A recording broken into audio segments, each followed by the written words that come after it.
알 수 없는 주 나의 모든 것. 예수 어린 양 존귀한 이름. 예수 어린 양 존귀한 이름. 십자가 죄 사하셨네. 주님의 이름 찬양해.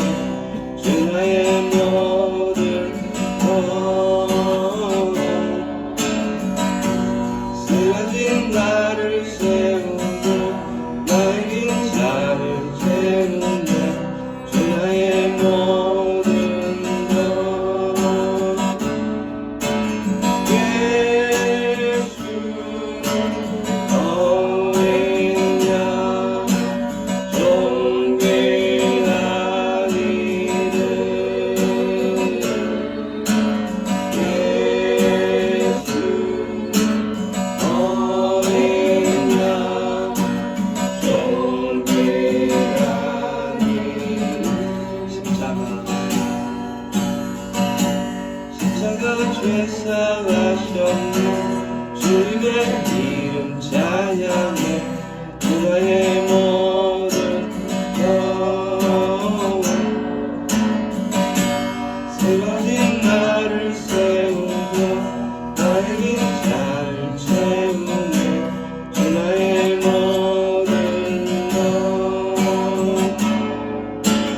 예수 어린 양 존귀한 이름. 예수 어린 양 존귀한 이름. 예수 어린 양. 예수 어린 양 존귀한 이름. 예수 어린 양 존귀한 이름. 예수 어린 양. 예수 어린 양 존귀한 이름. 예수 어린 양 존귀한 이름.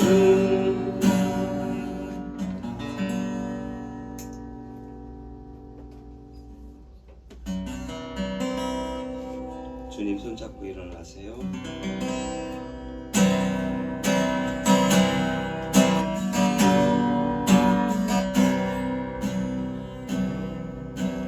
왜 나만 겪는 거야.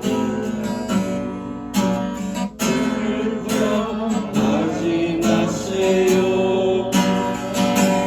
오늘 기적을 있는 주님이시고 믿으면서 감사하세요.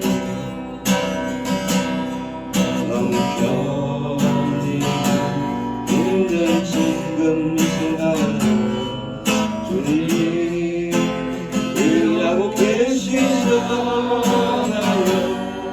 남들은 지쳐 앉아있을지라도 당신 나는 일어서세요. 힘을 내세요. 힘을 내세요.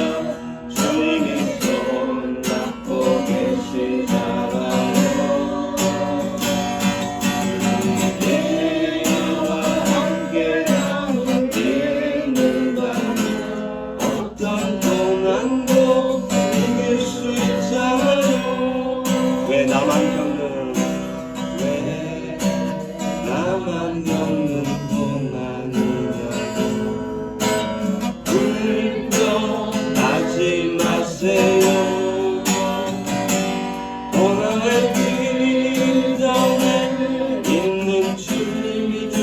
축복 그리고 감사하세요.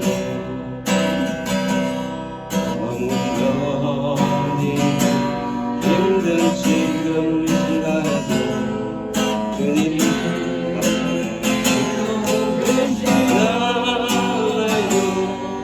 나는 지쳐 앉아있을지라도 다시 나는 일어서세요. 힘을 내세요. 힘을 내세요. 힘을 내세요. 주님이 손잡고 계시잖아요.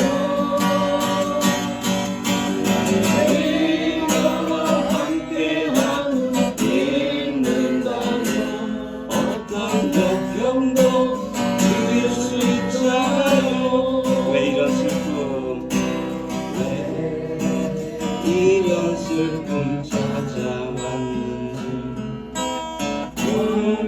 원망하지 마세요. 당신의 이름으로 모두 주님께 받으는 감사하세요. 너무 힘든 지금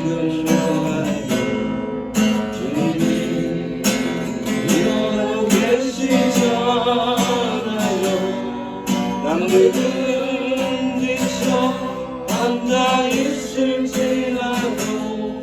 다시 나는 일어서세요. 힘을 내세요.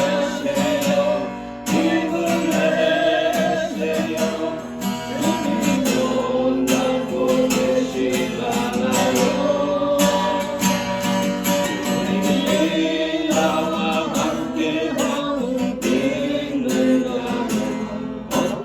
고난도 견딜 수 있잖아요. 힘을 내세요. 힘을 내세요. 힘을 내세요. 주님이 손잡고 계시잖아요. 주님이 나와 함께하고 있는다면 어떤 고난도 이길 수 있잖아요. 함께 기도하기를 원합니다. 우리 경기신학교가 더욱더 주님 뜻에 합당한, 주님 뜻에 올바른 경관과 능력을 갖춘 그런 경기신학교가 되고, 학장님이나 교수님, 학생들의 성령 충만을 위해서, 그리고 오늘 있을 모든 수업과 그 말씀 가운데 주님이 함께 하시기를 같이 기도드리겠습니다. 아버지 함께 해주시옵소서. 온전히 함께 해주시옵소서.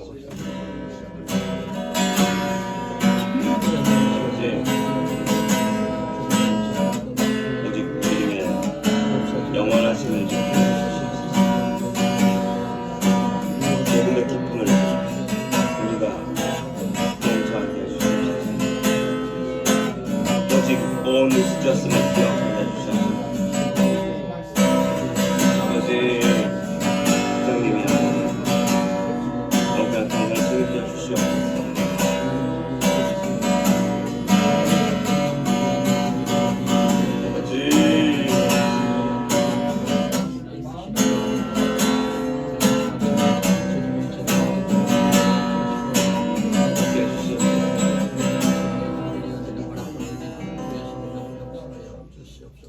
모든 것을 감사할 때 예수님의 이름으로 기도합니다. 아멘.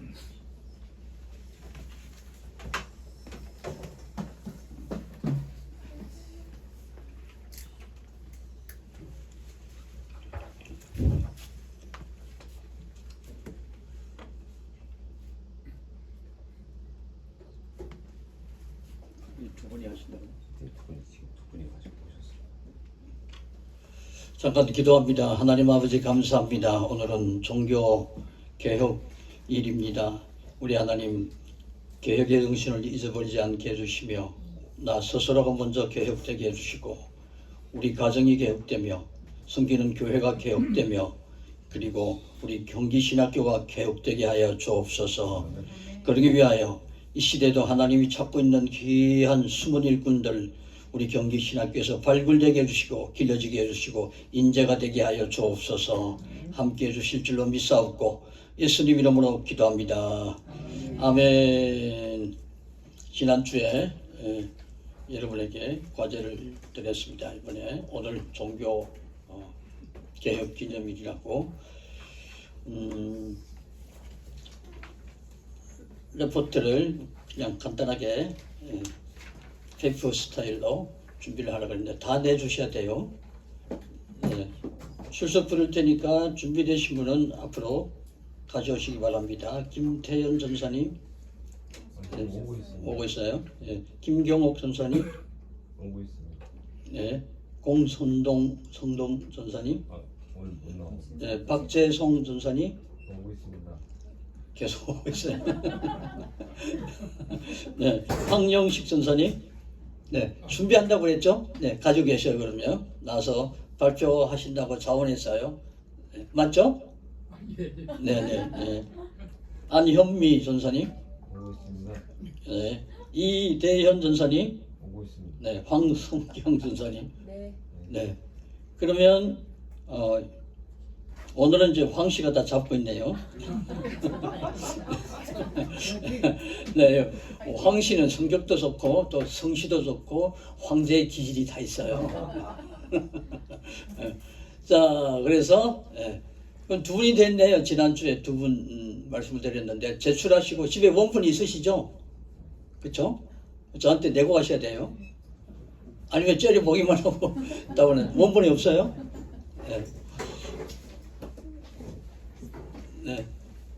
자, 두 분 중에서 그러면 번호 순서대로 황영식 전사님이 발표해 주십니다. 시간은 7분에서 10분. 설교도 괜찮고 어떤 형식이라도 괜찮아요. 또 빨리 끝나도 괜찮고 상관없어요. 나와서 발표한다는 데 자체가 의의가 있기 때문입니다. 박수 부탁합니다. 마이크 중앙에 마이크. 이리 오세요. 저는 황영식입니다. 저는 여러분들이 종교개혁에 대해서 마틴 루터나 아니면 깔뱅에 대해서는 여러분들이 익히 다 알고 계시는 사안들이라고 생각이 돼서 저는 약간의 관점을 좀 달리해서 종교개혁의 태동과 그 필연성에 대해서 간단히 좀 발표를 하겠습니다. 개인적인 소견으로는 너무 오래전에 정말 오래전에 공부했던 내용인데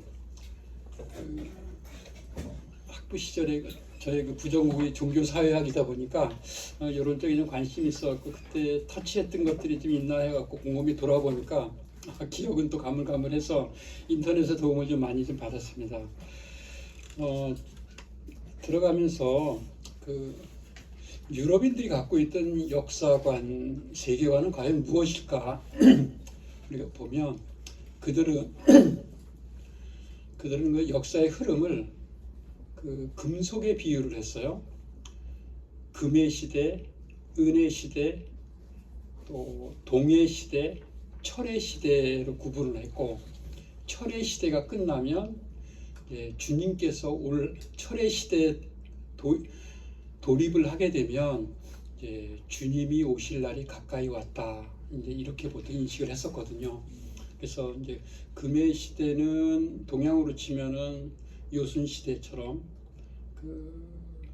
인간의 죄악이 사람 속에 구체적으로 개입하지 않던 그 시절 영원 불변의 진리가 충만했던 시절을 금의 시대로 하고, 그 다음에 은의 시대는 왕들과 귀족이나 종교 권력자들이 재산과 권력을 집중하는 시대를 은의 시대로 보았어요. 그 다음에 동의 시대는 일반 중산층과 서민들이 부를 축적하는 시대. 그래서 중세, 종교개혁이 일어나기 전에 중세 시대에는 이제 신대륙이 발견되고 새로운 무역로가 발견이 되고 과학기술이 발전이 되면서 상품의 생산과 교육이 급격히 확대가 되는 과정에서 새로운 신흥 부유층들이 급격히 증가하게 됩니다. 그러면 이 상품과 교육 과정에서 일반인들이 그 업에 종사하면서 근로자로 종사하면서 비로소 하층민들까지 저축을 하게 되고 집을 장만하는 시대가 됩니다. 그러면 중세시대에 또 어떠한 변화가 있었냐면 바로 이제 문해부흥이라는 그 르네상스라는 걸 많이 들어봤을 겁니다. 르네상스는 간단히 요약하게 되면 자연의 아름다움을 있는 그대로 보자고 하는 사실주의가 이제 태동이 되기 시작했어요. 예를 들어서 신체의 아름다움, 그 조각들 보면 굉장히 그 사실적이죠. 그림도 사실적이고, 그 다음에 이 세상을 하나님이 어떻게 운행을 하시는 그 원리가 무엇인지를 또 생각을 하면서 과학에 대해서 눈을 뜨기 시작을 했어요. 그 다음에 천동설이 유럽을 중심한 천동설에서 아니다, 지구는 둥글다, 이 지동설이 퍼지면서 사람들의 생각이 전에와는 전혀 다른 동물적인 사고에서 비로소 인간적인 사고로다가 전환되는 것이 바로 그 르네상스입니다. 신중심에서 인간 중심으로 사람들 표현하지만 이 신중심을 천주가 너무 하나님을 독점했기 때문에 사람들은 그 르네상스 이전을 갖다 보통 암흑기라고 표현을 하는데, 어떻든 역사의 평가는 또 자꾸 또 이루어지고 있고요. 그래서 일단 종교개혁은 이런 시대적인 그런 역사와 더불어 또 하나의 커다란 그 사람들에게 충격은 전대미문의 흑사병이 돌면서 유럽 인구의 3분의 1이 죽어나가는 판에 갓난아이, 성직자, 아주 자애로운 어머니, 아버지들이 죽음을 맞이하는 걸 보면서 사람들이 신에 대해서 질문을 하기 시작을 했어요. 아니, 하나님은 뭐 맨날 사랑이라고 신부님 말씀하시는데 왜 저 사람은 왜 죽었습니까? 신부님께 질문할 때 신부님들이 대답을 못했어요. 궁색했어요. 그래서 대답을 못하고 자꾸 이제 교회 권위를 도전하는 사람들이 나타나니까 이 사람들을 무마시키기 위해서 마녀 사냥이라는 것을 도입을 하게 됩니다. 그 1년에 뭐 3만에서 5만 명씩 그냥 뒤집어 씌워갖고 죽이는 그런 시대가 되었고, 그러면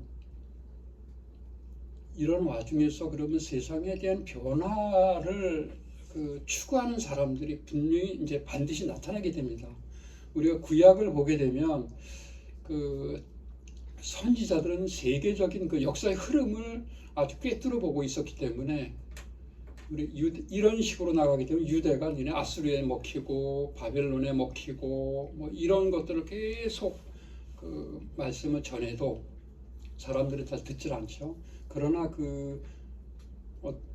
이 단어가 적절치 모르겠지만 어떤 그 신앙적인 천재들, 종교적인 천재들은 시대의 흐름을 간파하고 미래를 예비하는데 자기의 삶을 전적으로 투사를 하게 됩니다. 이런 과정에서 종교개혁이 또 필연적으로 나타날 수밖에 없었다고 생각을 하고요. 그 다음에 이 사회의 경제적인 변화가 또 크게 이루어지는데, 중세 이전에는 주로 유럽의 농법이 삼포제라 그래갖고 농사짓고 휴경 잠재우고 그 다음에 거름을 하고 이렇게 돌아가면서 하다가 이것을 끝나고 장원 농장으로다가 하면서 대규모 사람들을 고용을 하게 돼요. 그 농장 노동자들을. 그 농장 노동자들이 해지면은 그때는 전기가 없으니까 모여서 얘기를 하다 보니까 별 것들을 다 얘기를 하게 됩니다. 그 중에 하나가 과연 우리가 이렇게 하층민으로 아니면 그 못 사는 사람으로 영원히 그냥 이렇게 살다 죽어야 되느냐, 이런 것에 대한 또 질문들이 대화가 오고 가게 하면서 자아각성이 점점 일어나게 됩니다. 이런 과정에서 마르코 폴로의 동방견문로, 마젤란의 세계일주, 식민지 발견, 새로운 금광과 은광의 발견, 이러다 보니까 사람들이 여기서 내가 살다가 이렇게 죽을 바에야 난 새로운 세계에서 살아보겠다 하는 사람들의 또 의욕들이 또 일어나게 됩니다. 이런 과정에서 제일 중요한 거는 종교개혁이 이런 식해서 이제 루터나 깔뱅에 의해서 시작이 되지만 또 그 많은 사람들이 저변이 확대가 되었기 때문에 이것이 호응이 일어나게 됩니다. 그럼 종교개혁에 있어서 우리가 꼭 잊지 알아야 될 사항이 종교개혁 전에 근 100년, 200년 동안 도미니크 선교회라는 게 천주교에서 있었어요. 이 사람들 굉장히 좀 유식한 사람들입니다. 그 스콜라 철학으로도 아주 단단히 학문과 그 논리학에 뛰어난 사람들이었는데 교황이 가만히 보니까 이 사람들이 참 대단한 사람들이거든. 그래서 너네들 이리 와. 그래갖고 그 각지에 다니면서 반란의 조짐이 있는 곳에 사람들을 모아서 이 사람들을 설교자로 파송을 합니다. 철저하게 교권을 옹호하고 하나님의 권위에 도전하는 것이 불경제라는 것을 이 도미니크 수도의 사람들이 유럽 각지에 다니면서 전파를 하게 됩니다. 이러면서 이 사람들이 이제 동시에 교황의 밀명을 받아서 면죄부에 대한 정당성을, 왜 이 면죄부가 필요한가를 갖다가 역설을 하면서 다닙니다. 그 면죄부에 대한 그 필요성에 대해서는 여러 가지 요인들이 있겠지만 그 첫 번째는 당시의 주교들, 우리로 치면 우리나라 전체를 커버할 수 있는 그 주교들이 보통 그 돈을 우리로 치면 그 뭐 수십억 개 상당의 금화를 바치고 그 주교권을 사는 사람들이거든요.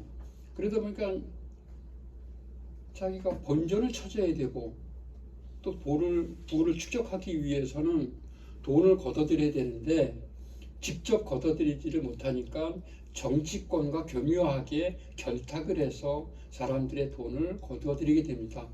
그러나 이것이 처음부터 면죄부로다 시작된 것이 아니라 그 공식적인 단어는 사면권이에요. 내가 뭐 옆에 사람을 때려갖고 시모님한테 가서 고백을 해서 고해 성사를 했으면 들으면 시모님이 그러면 너 2배로 갚어, 3배로 갚어, 이런데 3배로 갚을 돈이 없는데요 하면 그래?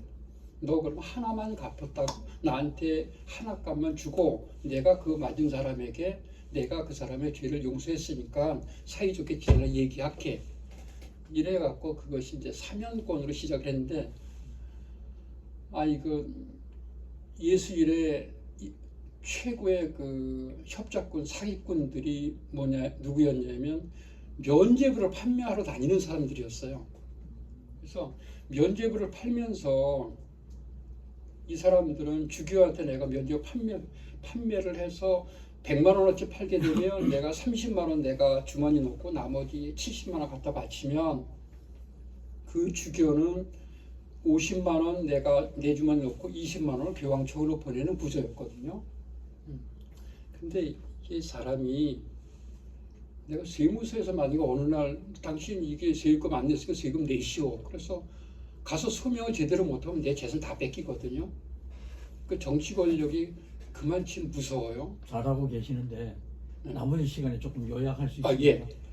예. 3분 정도 더 드리겠습니다. 알겠습니다.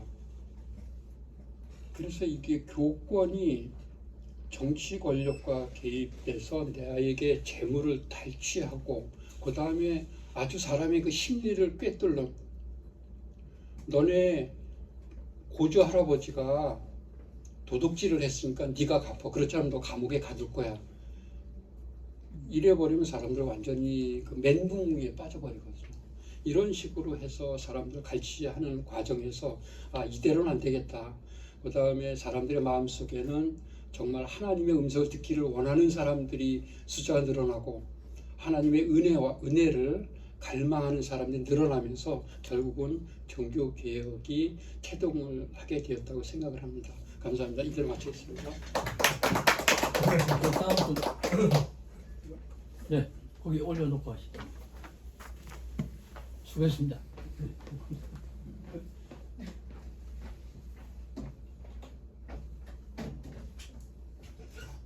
황성경 씨, 그 누구세요?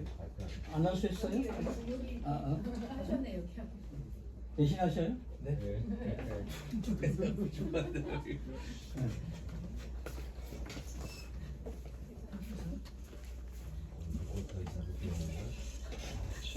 저는 좀 준비가 좀 미흡하지만 하겠습니다.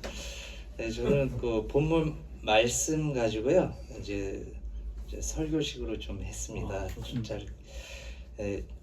주제는 종교개혁 복음으로 돌아가라는 주제고요. 이제 본문 말씀은 로마서 1장 17절 말씀. 복음에는 하나님의 의가 나타나서 믿음에 이르게 하나니 기록된 바 오직 의인은 믿음으로 말미암아 살리라. 네, 16세기 유럽 교회는 겉으로는 화려했지만 그 안에는 심각한 타락이 자리 잡고 있었습니다. 성직자들은 권력과 부를 탐했고 교회는 면죄부를 팔아 사람들의 불안을 이용했습니다. 하나님의 은혜가 아니라 돈과 행위로 구원이 결정되는 듯한 시대였습니다.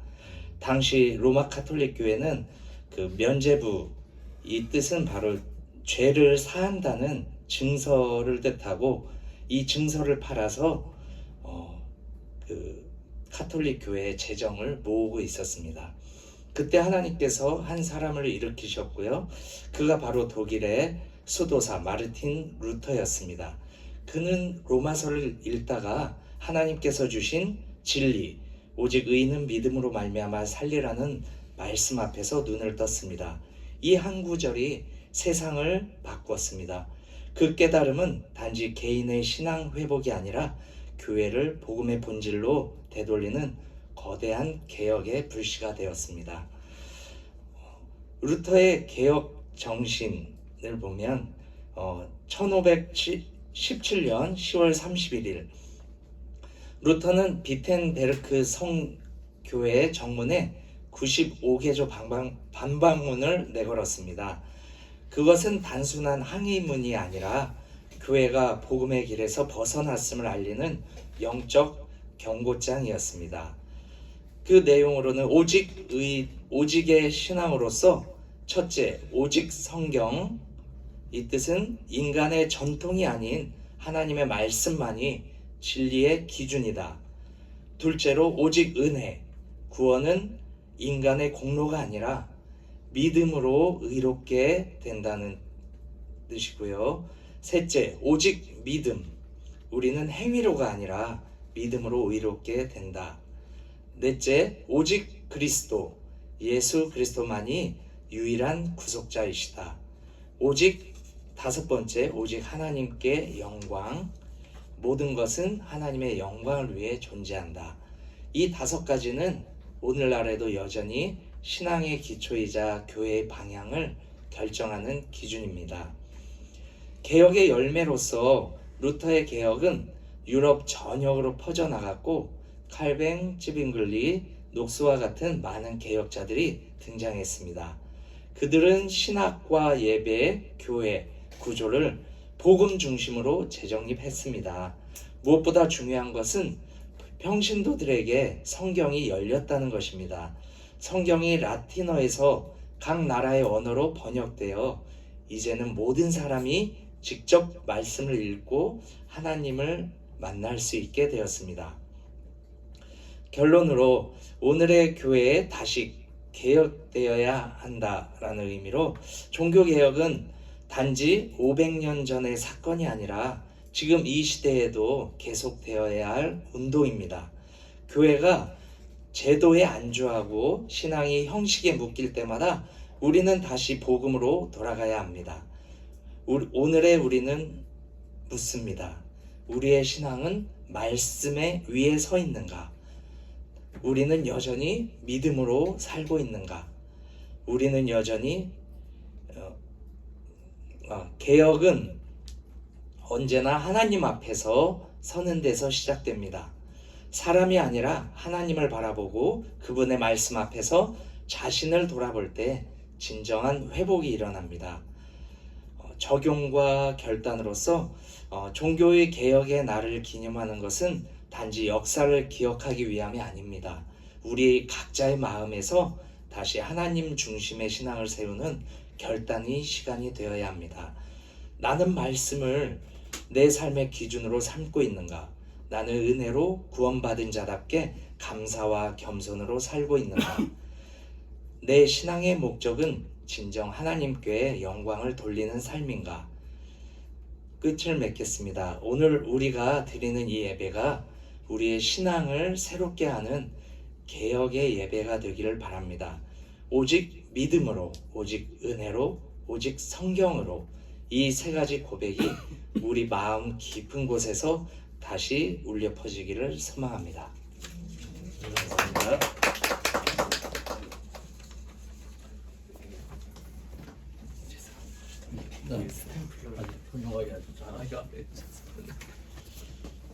네, 일단 두 분이 다 자원해서 제비 뽑기 안 해도 자원해서 해주셔서 너무너무 감사하고 여러분이 대부분 직장 생활을 하시고 오후에 이렇게 저녁에 오시잖아요. 바쁘시고 얼마나 피곤하겠습니까? 그런데도 페이퍼를 준비하라는 것은 종교 개혁 길을 그냥 지내지 말자. 뭐라도 자그마한 거라도 한번 시도해보고 남겨보자 하는 그런 마음이 있었습니다. 우리 항정식 전사님이 아주 좋은 내용으로 늘 알고 듣고만 있던 종교개혁의 그 내용을 조금 더 깊이 그렇죠? 다루는 그 시도가 참 좋았습니다.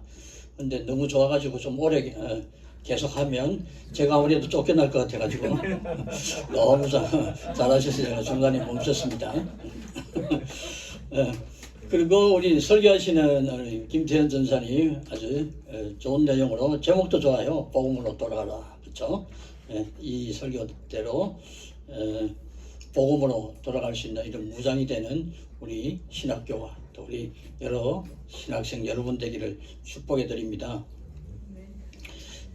저도 여러분에게 나눠드린 내용, 그 내용으로 같이 나누겠는데 시간이 어느 정도 될는지 모르겠어요. 지금 오신 분들 페이퍼 우리 회장님 모아가지고 페이퍼 내실 분 오늘 다 준비 안 했습니까? 학생이 안 왔어요. 네? 아직 학생이 안 왔어요. 아직도 안 내실 분 안 왔어요? 네. 네. 그러면 회장님 마지막 시간까지 다 모아가지고 네. 네. 다음 강의 시간까지 좋다 하고 기다리는 게 아니라 오늘 찍어서 다 사진을 찍어서 카톡으로 저한테 보내주세요. 이름만 찍어서 일단. 네. 3시간에 보낸 페이퍼하고 늦게 보낸 페이퍼하고는 점수가 다릅니다. 그렇죠? 그건 어쩔 수 없는 거죠. 그러니까 안 되겠다 하고 내일이라도 집에 놓고 왔다고 내일이라도 찍어서 보내면 내일까지는 봐드리겠어요. 11월 1일까지는. 다음 주에 내실 분은 점수가 많이 줄어듭니다. 괜히 째려보고 이러는데 성경적이에요. 하나님 뜻이에요. 노력한 만큼 소득을 받을 수밖에 없잖아요. 맞죠? 네. 자, 그러면 오늘 종교개혁에 대해서 얘기하는 중이라 고대 교회사 조금 접어두고 르네상스와 종교개혁 여러분에게 유인물 드렸죠? 예. 저도 이제 종교개혁에 대해서 좀 다른 시선으로 하려고 영표 비슷하게 만들었습니다. 근데 우리 황영식 전사님이 더 깊은 눈으로 또 아주 넓게 좋은 내용을 많이 준비해 놓은 것 같아요. 다 못해서 발표 다 못해서 아쉽습니다. 여러분이 필요하신 분은 황영식 전사님한테 이 유인물 또 부탁해서 가서 꼭 읽어보시기 바랍니다. 예. 탁 처음만 보면 알잖아요. 그렇죠? 보통 내용이 아니더라고요. 이럴 때 박수하는 거예요. 네, 또 우리 회장님 시험 들까봐 굉장히 어려웠던 설교였죠. 예. 저 대답이 시원찮나? 예. 자, 여러분 이제 앞뒤를 다 제쳐놓고 종교개혁 이전에 르네상스가 있었고, 그렇죠? 르네상스 이전에 여러 가지 분위기가 있었어요, 그렇죠? 그 분위기는 먼저 십자가군부터 십자가군 전쟁, 십자가군이 아니고 십자군 전쟁에서부터 점점 분위기가 익어갑니다. 여러분 앞에 놓여 있는 그 유인문에는 그 내용이 안 나와 있지만은 1995년부터 1291년에 걸쳐서 예루살렘을 중심으로 레반트 지역, 지금 같으면 이스라엘 팔레스타인 그 지역쯤이 아닌가 이렇게 생각합니다. 이 지역에 지배권을 놓고 발생한 유럽 기독교 국가들이 이스라엘 원정을 했던 그런 전쟁이 십자군 전쟁이잖아요. 이게 이제 어떻게 해서 르네상스를 발발한 영향을 주냐면 교황권이 약화됐어요. 교황권이. 그리고 또 상공업이 왔다 갔다 동서 발달하며 왔다 갔다 하면서 상공업이 발달했습니다. 동서 교역 서로 문화가 전파되고 그러면서 도시 시민 계급이 등장하기 시작했습니다. 그래서 쉽게 말하면 그전에는 한 곳에 중앙 집권적인 이렇게 뭐 도시에만 아니 수도권만 서울만 잘 살았다 이렇게 상황이 됐습니다만은 점점 지방에도 세력이 있고 경제가 있는 이런 도시 뭐라고 표현할까요?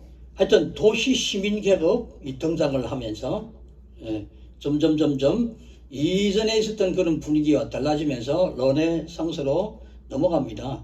그렇죠? 그래서 이 르네상스가 이제 거기 나와 있는 여러 가지 내용들이 있죠. 1348년, 그 다음에 15세기 1427년. 여기에 보면 우리 황 전사님이 잠깐 언급한 내용하고 비슷한 내용이 있어요. 거기 마사초라는 사람이 나오죠. 마사초라는 사람이 본명이 아니고 애칭이에요. 본명은 깁니다. 제가 못 외워서 적어왔어요. 토마스 디 세르 자오반니 디 시몬 카사이 이렇게 길어요. 그런데 마사초로 불렀는데 이걸 해석을 하면 엉터리 톰이라는 그런 애칭이에요. 이 사람이 여러 가지 작품이 있었습니다만은 예배당에 브란카치 예배당에다가 격화를 그렸는데 세금을 그렸어요. 제목을 세금을 그렸는데 거기 이제 여러 상황을 보면 그동안에는 하나님과 주변의 어떤 신앙적인 면만 강조를 했다면 여기 이분은 어떤 주변 분위기와 그 다음에 어떤 사람의 인상 같은 거를 나타내기 시작했어요. 이 부분을 우리 황영식 전사님이 잠깐 언급을 했잖아요. 그렇죠? 그러니까 깊이 보고 있었다 얘기해요. 탁 집어내는 그 놀라운 능력이 있어요. 그래서 내가 이거 안 되겠다 하고 내가 멈춘 거예요. 또 진짜로 들으라 또. 자, 그러면서 어떻게 됩니까? 사람의 감정을 원근법으로 사용해서 표현을 정말 이렇게 했어요. 그전에는 어떻게 했다고요? 신에다 맞추고 그걸 받아들이는 그런 표현으로만 했습니다만은 사람의 정말 감정을 나타내는 이런 모습이 그림으로 그려졌다 이겁니다. 중세의 암흑을 고하고 이제는 사람이 우선이라는 르네상스가 시작되는 그런 그림으로 평가가 되기 시작했습니다. 그 다음에 이제 1453년 뭐 여러분 다 아는 내용이고 그 다음에 구텐베르크가 나오잖아요. 금속 활판 인쇄술이 1455년인데 여러분 아시다시피 우리나라에서는 더 먼저 발달이 됐어요. 1377년에 백운 화상 고려 성년대 본명은 모르겠고 본명이 백운이에요. 그리고 호는 경덕이라고 불립니다. 이 사람이 화상이란 높은 어떤 그 스님을 높여서 말하는 존칭입니다. 백운 화상이란 분이 1372년에 책을 만들고 75세랍니다. 이때가 1377년에 금속 활자를 만들어서 찍기 시작했어요. 그쵸? 구텐베르크보다 훨씬 앞섰죠. 구텐베르크는 1455년이잖아요. 이렇게 우리나라에서 금속 활자를 먼저 발명을 했다는 거예요. 이게 유네스코에 2001년도에 등재가 됐지 않습니까? 그쵸? 자, 그 다음에 또 이제 알고 있어야 할 게 1492년 콜럼버스가 아메리카 대륙에 도착해서 대륙을 뭐라고 불렀다? 서인도라 불렀죠. 인도인 줄 알았어요. 인도를 찾아가다가 고생하고 엄청난 세월 끝에 발견을 했는데 대육지가 보입니다. 그렇죠? 여기가 인도다 하고 콜럼버스는 인도인 줄 알고 살다가 한평생 그렇게 살았어요. 근데 그 다음에 인도가 아니다, 이건 아시아의 대륙이 아니다 하고 판명한 사람이 누구예요? 아메리코 베스푸치. 그렇죠? 여러분, 이건 저 대학 역사 전공한 사람은 배운 게 아니라 저는 고등학교 때 배웠는데요. 아메리코 베스푸치. 중학교 때 배웠나? 역사 땡 했구만. 그래서 그 이름을 따가지고 아메리카로 대륙 이름을 정하고, 그 다음에 여기는 아시아 반도가 아니다, 아시아의 대륙이 아니다, 여기는 또 인도의 어떤 부분도 아니다 하고 확실히 아메리코 베스푸치가 이걸 확실하게 해줬다 얘기예요. 그렇죠? 그 다음 집에서 쭉 읽어보시고 이제 종교개혁으로 넘어갑니다. 종교개혁으로 넘어가는데, 종교개혁에 쭉 읽어보시면 다 아시고 들은 내용들입니다. 근데 여기서 이제 몇 가지 짚을 것은 여기 내용이 안 들어있습니다만은 종교개혁의 이전 인물들 여러분 알고 계시잖아요. 종교개혁의 이전 인물들 14세기 영국 존 위클리프, 그 다음에 15세기에 체코의 얀 후스, 이런 분들이 유명한데 12세기에 페스텔루스 발데스란 분이 그렇게 썩 알려지지 않았어요. 근데 이분을 조금 생각해 볼 필요가 있습니다. 이분은 12세기인데도 불구하고 굉장히 계몽을 시켰어요. 굉장히 생각이 깊은 분이었다, 이렇게 볼 수 있어요. 예를 든다면 그 당시는 여성들을 그렇게 잘 취급을 안 했잖아요. 그렇죠? 그럼에도 불구하고 이 발데스란 분은 여성 포함 평신도들도 설교할 수 있다, 설교 가능하다, 설교권이 있다, 이렇게 주장을 했어요. 그렇죠? 이거 듣고 아무도 안 놀라는 거 보니까 지금은 당연하지만은 지금은 당연한 것도 아니에요. 제가 속해 있는 합동에는 아직도 여자들은 설교 못해요. 얼마나 고지식합니까? 그런데 이 발데스란 분은 12세기임에도 불구하고 어떻게 했다고요? 여자들도 또 평신도들도 설교가 가능하다. 대단한 개혁이잖아요. 대단한 신앙입니다. 그리고 쭉 내려갑니다. 쭉 내려가서 1540년 가톨릭 교회는 예수회를 설립한다. 여기 우리가 종교개혁에 지금 놓여있는 이때에 예수회를 조금 더 생각해 볼 필요가 있습니다. 예수에 대해서 잘 아는 분도 있지만은 예수에 대해서 혹시 또 그냥 상식적인 그 정도도 잘 모르는 분이 혹시 있을지도 몰라요. 그래서 몇 가지를 말씀을 드립니다. 예수회는 종교개혁 반대 신념으로 출발한 천주교 남성 수도회입니다. 다른 이름으로는 제슈이트라 불러요. 근데 시간 관계상 더 깊이 얘기를 못하고 하여튼 기독교에 대한 반발, 그다음 지금도 그 반발 운동을 하고 있고, 그리고 시작할 때부터 종교개혁을 반대하겠다는 그 기치를 들고 뭉친 거예요. 지금도 전 세계에 퍼져 있습니다. 우리나라에 예를 들면 세워난 대학 보면 서강대학, 그리고 일본의 소피아 대학, 일본 말로는 조치 대학, 예수회가 설립했습니다. 미국에는 말할 것도 없어요. 10여 개가 있는데 알려진, 여러분 좀 아는 학교 같은 걸 한 2개 얘기하면 세인트 루이스, 그 다음에 보스턴 칼리지, 이런 학교들이 예수교가 설립을 해서 그 학생들을 뭘 주입을 시키겠습니까? 그 학생들에게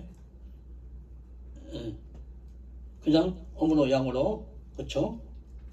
종교개혁에 대한 반대, 천주교 신념에 대한 것을 자꾸 심어주겠죠. 자, 그 다음에 밑으로 쑥 내려갑니다. 거기 이후라는 게 돼 있어요. 종교개혁 시대가 마무리되고 위건어가 나오죠. 그렇죠? 위건어는 1562년 그리고 1598년까지 카톨릭 교도와 개신교 교도끼리 서로 벌어진 내전입니다. 프랑스에서 이 전쟁이 계속됐었어요. 개신교를 위건어라고 불렀습니다.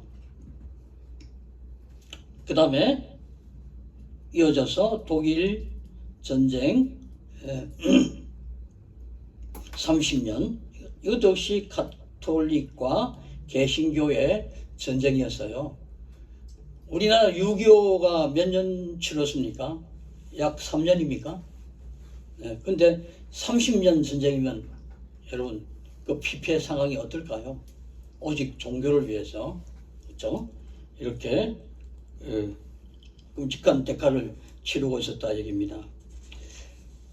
자, 그러면 이제 르네상스와 종교개혁 시대에 우리 한국 정세는 어떻느냐, 쉽게 말해서 한국은 이때 뭐 하고 있었느냐, 이 문제를 생각을 해봅니다. 르네상스 시대에 조선 건국 초기가 되고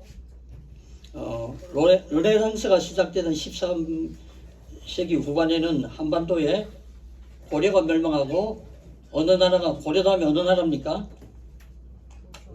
조선이 건국되죠. 그렇죠? 그래서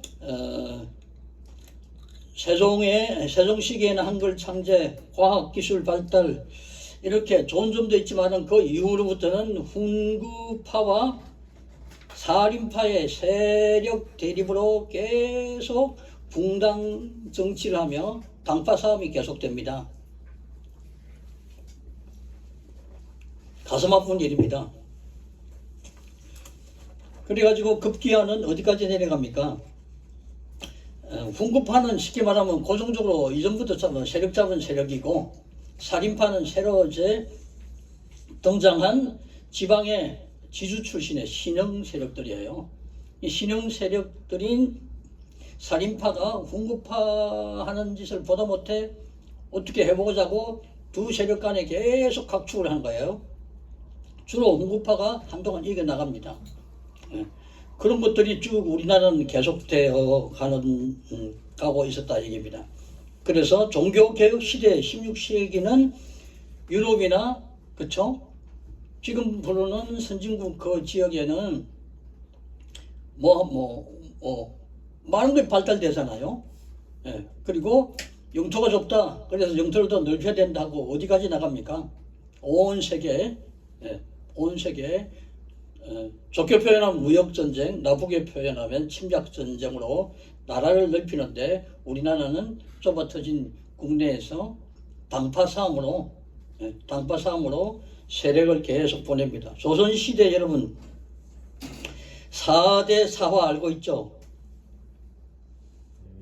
네, 시간 관계상 그 4대 사화, 예, 그 제목만 읽고 넘어갑시다. 무오사화, 갑자사화, 예, 기묘사화, 을사사화. 예. 내용을 다 얘기 드리고 싶습니다만은 시간 관계상 이렇게 붕당 정치, 예, 또 뭡니까 서로 간에 네가 옳다 내가 옳다 이 세월을 보내고 결국은 어떤 일이 생깁니까? 일본이 우리나라를 얕잡아보고 와서 정탐을 당하고 자기끼리 찢어뱉고 싸우고 있습니다. 지금 얼마든지 가서 먹을 수 있습니다. 이런 결론이에요. 그렇죠? 근데 10만 명 양병설 누가 주장했습니까? 예? 이율고. 그렇죠? 그런데 웃기지만 일본은 그 외놈들은 저 원신들이 이런 식으로 표현하다시피 해서 그런데 누가 원신이에요? 이렇게 돼 양상이 바뀌어버리고 임진왜란으로 우리나라의 숙대밭이 돼버리지 않습니까? 그리고 또 일본이 다시 쳐들어오는 재란이 또 일어나고 또 청나라가 쳐들어오고 나라는 뺏겨버리고 여러분 가슴 아프지만은 지금 우리나라가요 정당 정치 아니에요. 붕당 정치예요. 정당과 붕당은 차이점이 뭡니까? 정당은 알고 있을 겁니다만은 정당이 이념이 없어요. 정치에 이념이 없어요. 그럼 붕당은 뭡니까? 쉽게 말하면 혈연, 학연, 그렇죠? 이런 사람들끼리 그 다음에 지금 혈연, 학연 또 뭡니까? 그걸 넘어서 물련이에요, 물련. 돈 주면 다 쫓아가요. 이런 정치를 하니까 여러분 지금 북한도 우리를 우습게 보고 중국도, 러시아도 그리고 밑에 있는 일본도 제3의 임진왜란을 또 이렇게 복과할 정도로 정치인들이 여당 야당 없이 하나님을 두려워하고 국민 앞에 정직해야 합니다. 이건 여러분 그 뒤에 숨어있는 악한 원수마귀의 손길이 있다는 걸 우리가 알고 있어야 돼요. 예. 이 나쁜 시스템을 만드는 악령의 장난이 있다는 걸 알고 여러분 야당이 나쁘다 또 여당이 나쁘다 하기 전에 둘 다 회개해야 되고 우리도 회개해야 되고 그 악한 시스템을 만드는 악한 나쁜 정치의 시스템을 만드는 또 악한 나쁜 어떤 그런 시스템을 만들고 있는 그 뒤에 검은 배경 악한 원수마귀의 그 세력이 한반도 밖으로 떠나가 버리도록 하나님 앞에 간절히 기도하고 여러분 우리가 이 사명을 가지고 종교 개혁 일을 가슴에 묻어두시기 바랍니다. 할렐루야. 자 그러면 끝으로 그럼 제2의 종교개혁을 얘기하고 있잖아요. 제2의 종교개혁을 얘기하고 있는데 이제 이 역사를 보면요 시대마다 성경에도 그렇지만 역사를 보면 시대마다 그게 뭔가 달라지는 어떤 그 변화마다 하나님이 서시는 사람이 있어요. 하나님이 감춰놓고 숨겨놓고 그러나 어느 때 그 사람들을 등장을 시킵니다. 이 시대 정말 하나님 오실 때 주님 오실 때가 얼마 남지 않는 말세 이때에 오늘 이 시대에 하나님이 어디다가 누구를 숨겨놨는지 제가 소원하고 기도하기를 우리 경기신학교이기를 소원하고 기도합니다. 그리고 저와 여러분이기를 축복드립니다. 아멘. 기도합니다. 우리 아버지 하나님 함께하여 주시고 붙들어 주시고 세상이 얼마나 어지러운지 모릅니다. 우리 하나님께서 특히 우리 경기신학교를 붙들어 주시고 우리 학생들을 축복해 주셔서 우리 하나님이 시대마다 변화의 시점에 숨겨놓은 사람들을 일으켜 주시는 것처럼 하나님 저희들에게 감동을 주시고 능력을 주시고 사명을 허락하여 주옵소서.